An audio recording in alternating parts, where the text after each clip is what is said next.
But really, I think as leaders and as companies, we have to shift our way of managing people from managing by activity to managing by outcomes. But that is a tough problem because, give them a tough problem to solve, surround them with the right peers, make sure that the impact is clear, and then do the basic table stakes. Don't F up on those things, right?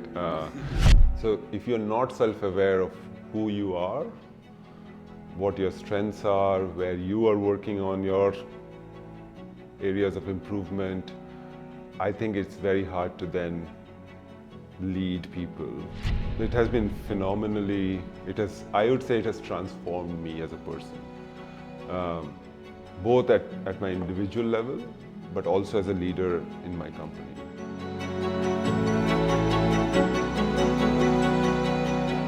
Amit, thank you so much for accepting my invitation and welcome to the podcast. Look, it's great to be here and what a great location as well. So thank you for having me. All right. So first, let's say, why should people listen to this episode? Hopefully we'll talk about two things today, right? One, why every leader needs to pick up some coaching skills, or like myself, train to be a coach as well.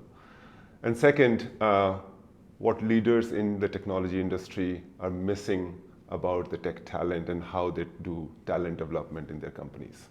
So those are two things I care about a lot, as you know. So hopefully we'll talk about those two things. Very good. It looks really, really promising. Good. So now let's start by understanding what is happening in tech talent. So everyone is talking about a shortage in tech talent. What is happening? In my view, I think there is definitely shortage in tech talent, but really there is shortage in high quality tech talent. Leaders are focused on hiring from each other and hiring for the right fit. They're looking for the skills which they need naturally, as you can imagine. I do the same. But I think what we are missing is a discussion on what high quality tech talent cares about and what environment they need to work in. So basically, yes, there's a tech shortage, but for you the most important is good tech talent. So how to attract the good tech talent, right? Absolutely. But with this current situation, we are seeing so many layoffs happening right now. Where are we going with this? Look, if I look at layoffs at large, and yesterday Carousel in Singapore announced 10% layoffs, I believe, and most other tech companies have announced something of similar nature, and as high as Twitter's 50%, but that's a little bit of a different story. My view is it's partly correction for over hiring or over investing or being over optimistic about what the future holds. So correction for actions taken in the past, right? But I think what most people are not talking about is it is also in preparation for what is the forecasted stagnation in the macroeconomy. We don't know what the future holds. We don't know how things will go, how bad they will go, or how maybe there will be a not such a bad stagnation or a depression, depending on which economist you follow. But I think companies have to prepare for what's coming. And boards are asking companies to look at the shape of their business, the profitability, and optimizing spend across all aspects. But in a technology company, really, people are the biggest asset and the biggest spend. So I think naturally, my sense is that companies are both correcting, but also preparing for a little bit of a downward trend in the future. And with all these changes, what do you think is going to change in terms of leadership? Look, depending on the lens people have, and from my lens, it's a great time to be a leader if you love the challenge, right? It's not an easy time, but it's a great time. The reason I say this is really, I think, as I was talking earlier, it's an opportunity for us to really work with our teams and really identify what they care about today and what they care for themselves in the future. So, I was talking about creating the right environment for the team, creating the right group for the team, giving them the right problems to solve. I think that's what leaders should be focusing on, right? In many ways. I think leaders also need to focus on a lot of talent development, right? I have seen in my life that, when I've asked smart engineers, what are you learning today? What's your career aspirations? And sometimes I don't get great answers. So even smart people need help on some topics, right? So I think that's what I think it's a great time to be a leader, but it's not easy because I think the leaders are struggling to find the balance across different priorities. And what is that struggle? What do you think is the struggle? So I think the first thing, and related to talent development, I would say, if you have limited dollars to spend, your profitability is getting squeezed because of macro conditions, lower business, lower spending in your customer side. Really, I think, where do you put your limited dollars? Do you put it for another marketing campaign, or do you put it for talent development? And I would say that's the struggle. So balancing revenue, profitability, growth, or sustenance vis-a-vis investing in your biggest asset, which is people. I think that is a massive struggle right now. And it will get more pressure if things on the macro side go worse, right? I also touched earlier, I think there are also many companies, and we are seeing many companies think about this a lot, and also trying out different hybrid policies. The technology talent really cares about autonomy. They care about flexibility. Leaders care about, having a social culture, and leaders also care about, having everybody in a team together. I think that helps leaders energize, and I feel that myself as a leader. I lead a fairly large team at R3, and I think when we get together, it is very powerful. But for a day-to-day work, the individual doesn't need to be in a certain location as long as they have a laptop. So they could work from a cafe, they could work from Bali, they could work from any of our offices. But I think we need to be very clear what our policy is, and we need to just be clear that the world has actually evolved from 2019, when the norm was different, and the norm going forward is most likely different, right? We may not like it, and that's where I think we as leaders have to evolve, in my view. We have to evolve how we measure productivity, or measure results, measure people if they're doing their job exceptionally well or they're not, right? I think that has to evolve because the world has evolved, and the preferences have evolved already for people. So I think that's really where I spend a lot of time thinking and talking to my peers in my management team right now. So for leaders, it's going to be really about understanding the contexts and also adjusting and not fighting with it, right? Yeah, look, I think many leaders are still there's a turmoil, I would say, right? And I feel the turmoil too, right? Because I see the power of being in a room together. I see the power of a water cooler conversation. Yeah. I see the power of turning behind and asking a question and get a quick solution rather than setting up a 30 minutes call to just get one answer, right? But I also see how much people care about their families and how they want flexibility, because like even my life, like I start early in the morning and I don't end till evening. I have flexibility in between. So my personal life is interspersed between my work life. It is not the 9 to 6 lifestyle which I used to lead earlier. Now I might go and drop my daughter somewhere or pick her up from school, but I'm back at work. And then I'm going till sometimes 9 p.m., 10 p.m. I have colleagues in London and New York. So I think really people care about this flexibility. COVID also gave most families the opportunity to be a family for a very long time. And everybody loved it. how do you take that away from them? Like, so I think that's the turmoil as a leader, right? On one side, I want everybody in the office as many times as possible, but realistically, I also see what they care about, and what drives their productivity and joy at work, right? I think people are associating joy at work with flexibility. Because flexibility gives time for family, for health, for whatever else, right? So again, going back to the point, how do you measure what you want to get to differently in this world, right? I think that's the challenge for leaders. And you think, like in a hybrid work, it can be something that can work and impact the business positively.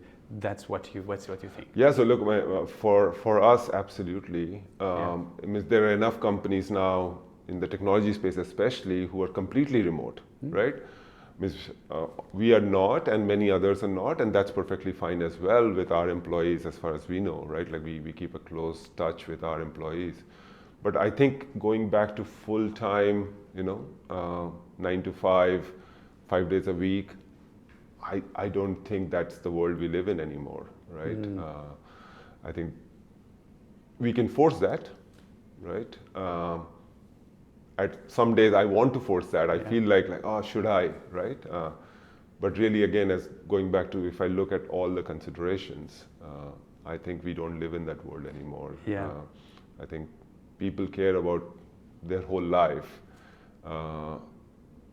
I'm sure they cared before, they didn't have an option. Now they're saying, look, we were perfectly fine for 2 years straight. Why can't we keep doing this way, right? Because we like it this way, right? So yeah, I think that's what keeps me awake sometimes at night. Yeah, it also is going to force leaders to be more focused on outcomes than in activities, right? Because that's that's what it doesn't matter the how. What is important is that if it's clear the outcomes and how to get there, right? You raise a great point. I think many times we as leaders are looking at, hey, is the person sitting behind the desk? Are they doing their work? Are they productive? And then hopefully the outcomes will come, right? In hybrid, we can't do that. And we can't do that all the time. Like if people are in the office a few days, then sure, you can have a look, but nobody is in the office 5 days a week. So you have to first trust that they're doing stuff which is productive. So there's a whole lot of trust needed here. But really, I think as leaders and as companies, we have to shift our way of managing people from managing by activity to managing by outcomes. But that is a tough problem because, like if take our example, we are an enterprise software company in the B2B space. Our sales cycles are very long, 6 to 12 months. So the outcome is coming in 12 months. Somebody's putting effort every single day and then they close a deal in 12 months. How do you know that they're doing the right things today? So what are the micro outcomes which you can measure, maybe not daily necessarily, but weekly, let's say, which then add up to the big outcome, which is a closure of a deal or delivery of a project or whatever, a new innovation of a product, right? So I think that managing by outcomes is what we need to shift to, and then managing by micro outcomes is what we really need to spend our brains on. I think there isn't a clear answer. Even in that example, like as I say that, I know that I have to do some ideation with my peers to get to some micro outcomes which we can measure, which are not activities, right? Like again, I don't want to go and ask the person how many meetings you are having, because that's again an activity, right? So essentially, I think that's really the shift which we have to go to, but it's a tough shift in my opinion. I really like going from, focus on outcomes, but even going to another level, which is micro outcomes. Yeah.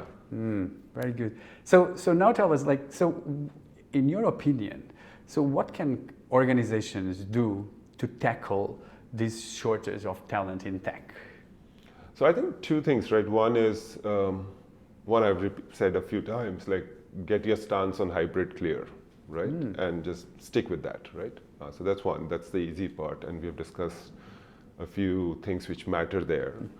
I think the second thing is really people are not investing enough in training. And the reason I say that is, there is smart people out there. They may not exactly be in the same technology area which you are in. They may not even come sometimes from technology industry, right? Like on the business side, for example, for myself, I can bring a very smart person from, let's say, a consulting firm, but they would need training to adapt to, let's say, my professional services organization, right? And shift their point of view, shift what matters, and understand what's going on. But they will need some training. And as companies, and especially as a smaller company ourselves, but also I've seen in the industry, it is really hard to overinvest in training because you have, again, limited dollars. So what can you do, right? What can you do with the people you have? One of the things we did in R3, which was exceptional, was we created an engineering school. And it was a 2-week investment, all taught internally by people who are existing employees. And any new engineer, any part of the company, and we can talk about different parts of where our engineering talent sits. We sent them to engineering school, and then they went and understood what our platform Corda is, what our platform Conclave is, what are the details there.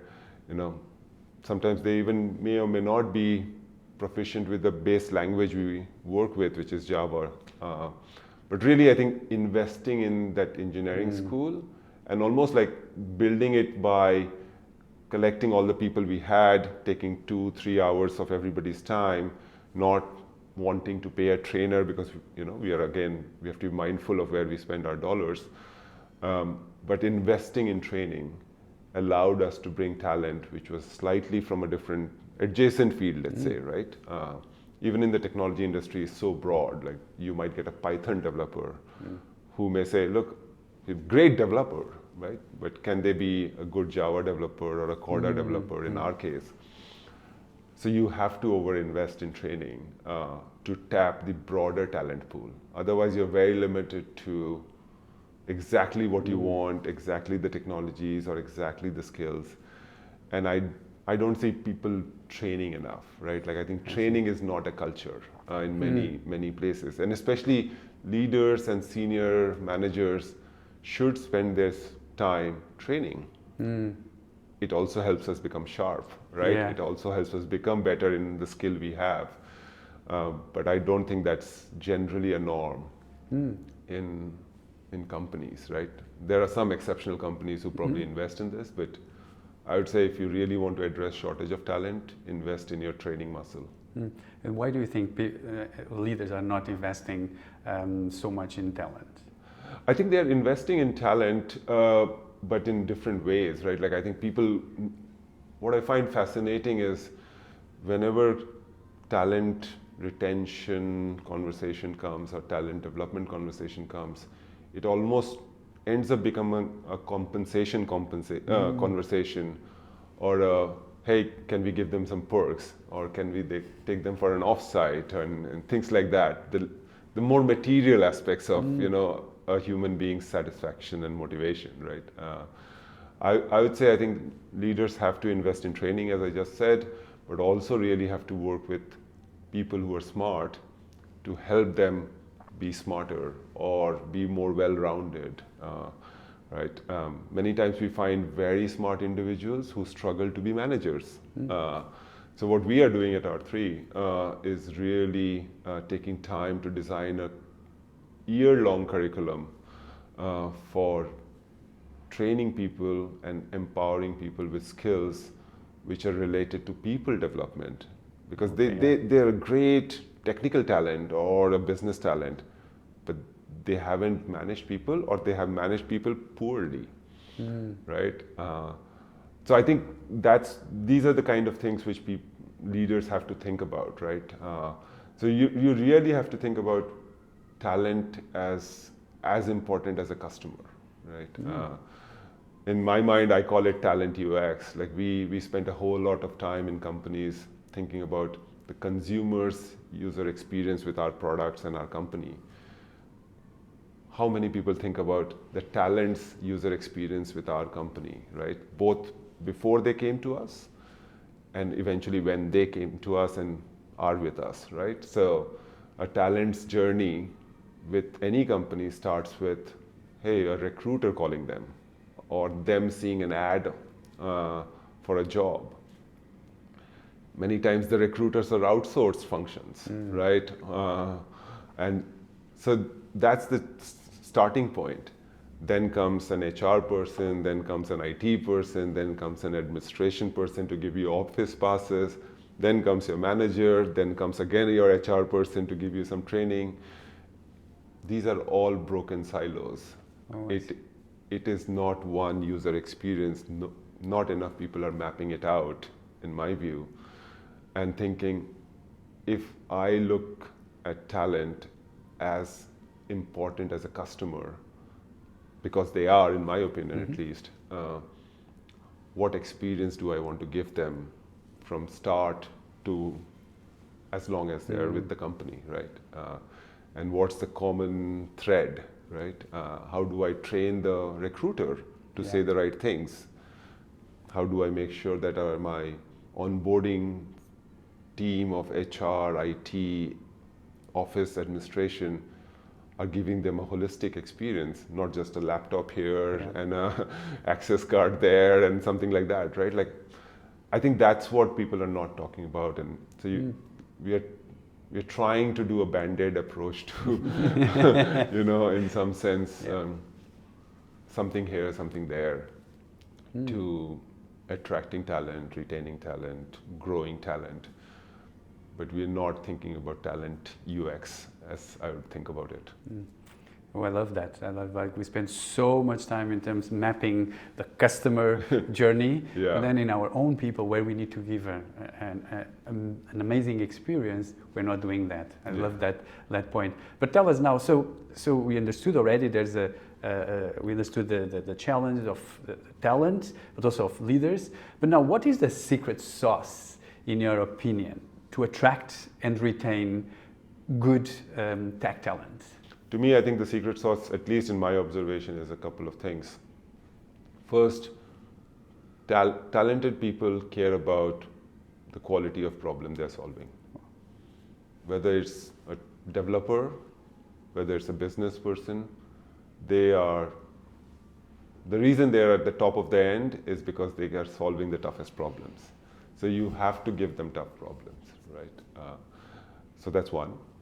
The second is, they don't want to do that themselves. Like, sometimes we think of engineers as introverts and sitting in their own corner, don't want to talk. I don't think that is a correct personification of who they are.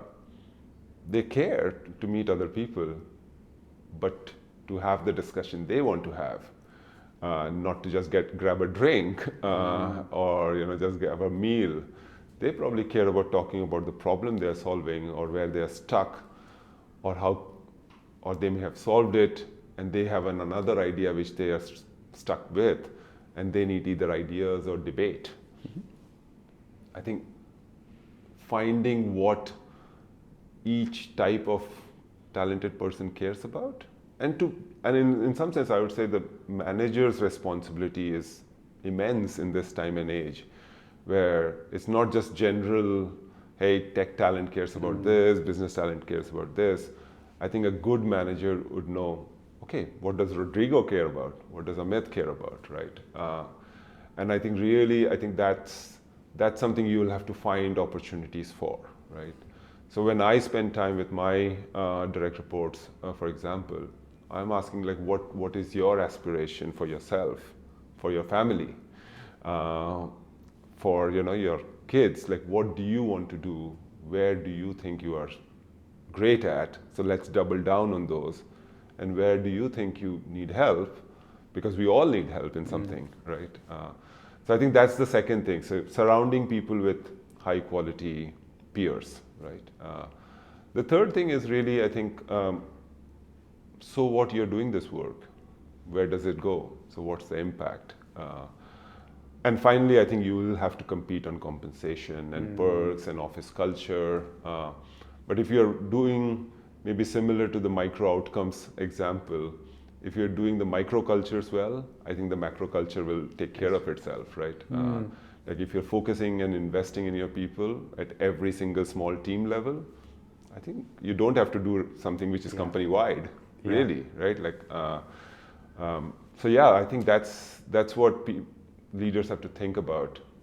Give them a tough problem to solve, surround them with the right peers, make sure that the impact is clear, and then do the basic table stakes. Don't F up on those things, right? But yeah, I think it isn't too hard, but a band-aid approach won't work. Yeah. Or, hey, suddenly something went wrong and let's do this. That also doesn't work in my opinion, right? It may solve one isolated case, but broadly, if you want to be successful over a long period of time, that's hard to do ad hoc projects or initiatives or things like that. So I really like it. I think starting by giving a tough problem, and it's very interesting that you can. At the end comes the compensation that, of course, needs to be aligned.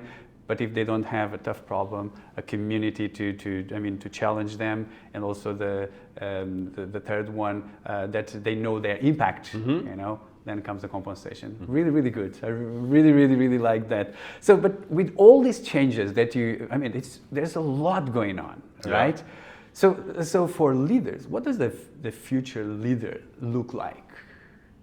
I'm biased in this, as you can imagine, and you know me a little bit now. So, but I think leaders need to be very self-aware.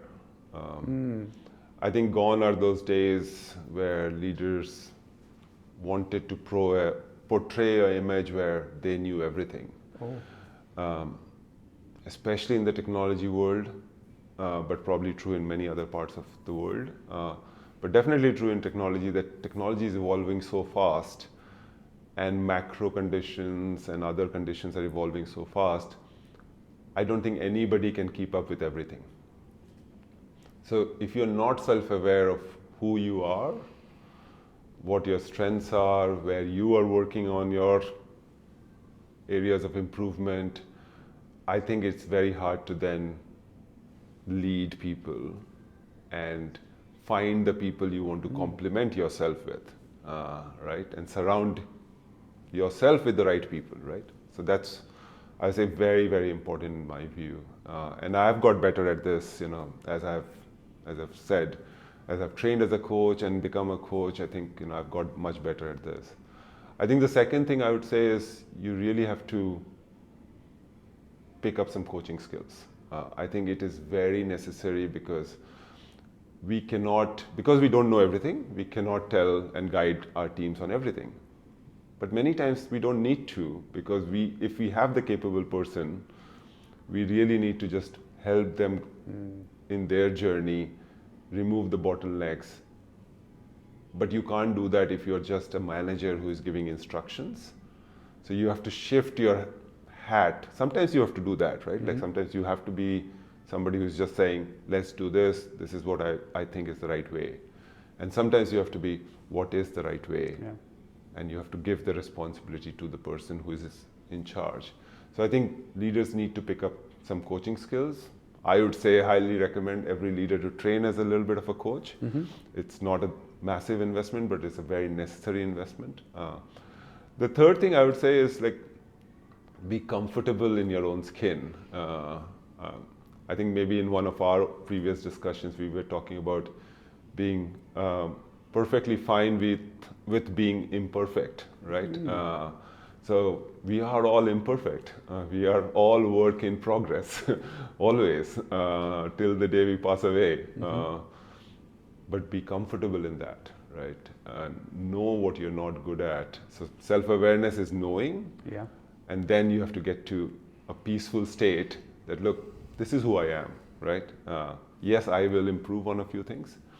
And the fourth thing is, I think, listen well. There are often great things coming from your teams.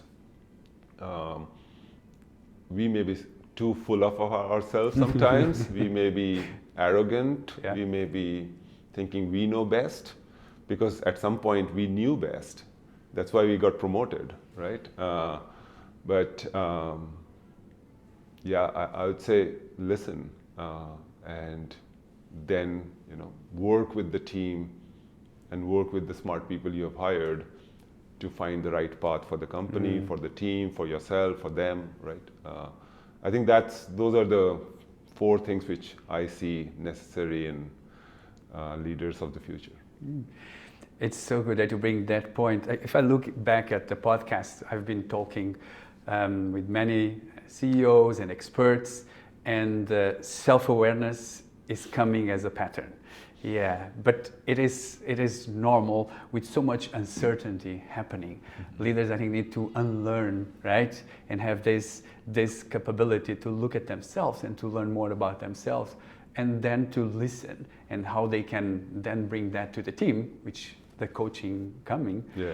So this brings us okay, so you've been investing yourself a lot in coaching. How it has been that experience for you? How it has been helping you?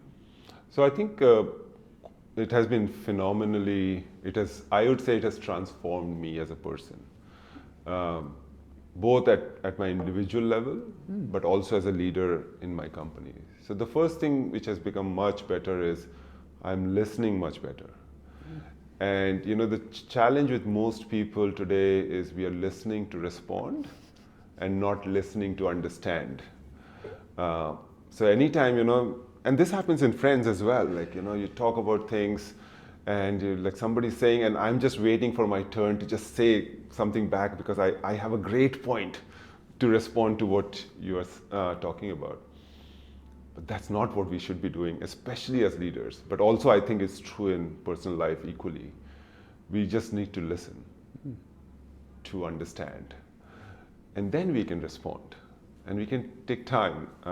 We don't have to think what my response is or already decide what my response is before I've understood what you are saying. So I think that's something I've become much better at. It's a never-ending journey, frankly, but I've become better at it.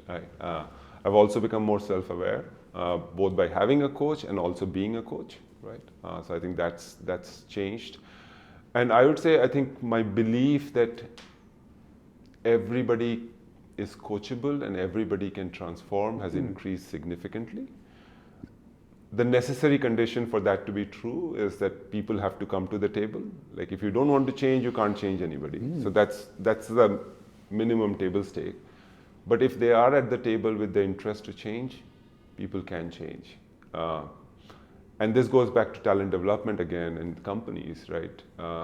And again, one of the challenges leaders face is how much do they invest in people who may be underperforming for any reason, family issues, personal motivation, work challenges, vis-a-vis getting business outcomes today, right? So we want to be effective today in the business. We want to be massively impactful, but here's a talented but underperforming person.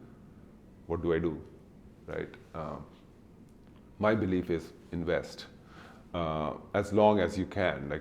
Don't just flick the switch and often enough. Especially, I would say, in many companies, it's very easy to just let go, right? Move on. I would say stick on and invest. And if you do, then hopefully they will transform. Again, they have to be on the table, as I said. But yeah, I think those are the things which, hence it has been transformational for me, and my journey continues.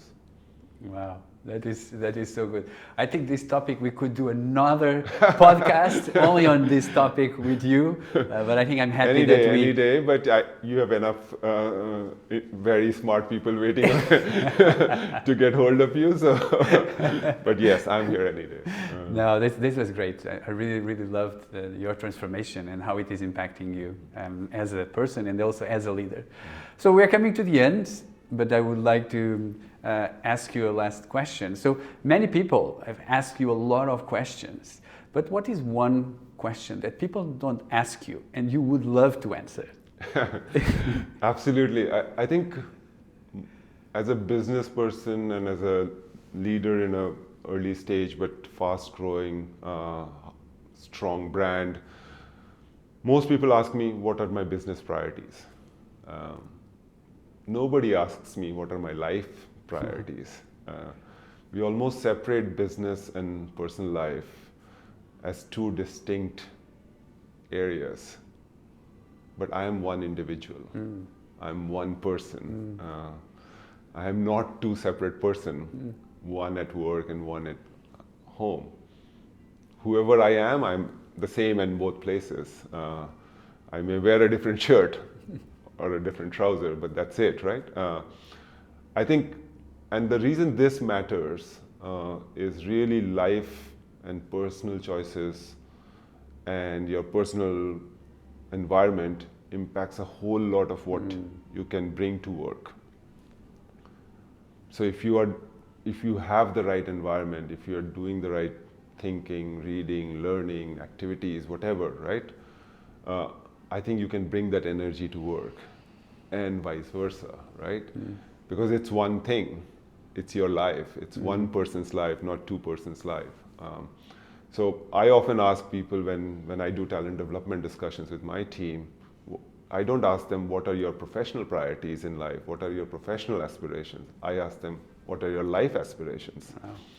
Wow. Because honestly, we are in a profession, we are in a job, we are starting companies because we have some life goals. Sometimes it's for ourselves, sometimes it's for our family, sometimes it's for the world at large, right? But those are our either values or beliefs we care about. I think people should be talking about life goals, life aspirations, and that's what I care about. And sadly, that doesn't get asked very often. Wow. So we're coming to the end, but I think what is very interesting for me is like, of course, the topic was about tech in talents. So about technology, but we spoke 80% about people. And that was very interesting. And I love that you ended up about like, just focus on the person, not as a professional or personal, but as a whole, and help the person succeed in personal and in professional. I really enjoyed our conversation, Amit. It was so good. Thank you for coming. Thank you for having me here. This was fantastic. That was such a cool conversation. If you enjoy it, don't forget to subscribe so that you are notified when more videos are launched and you help us to amplify the impact.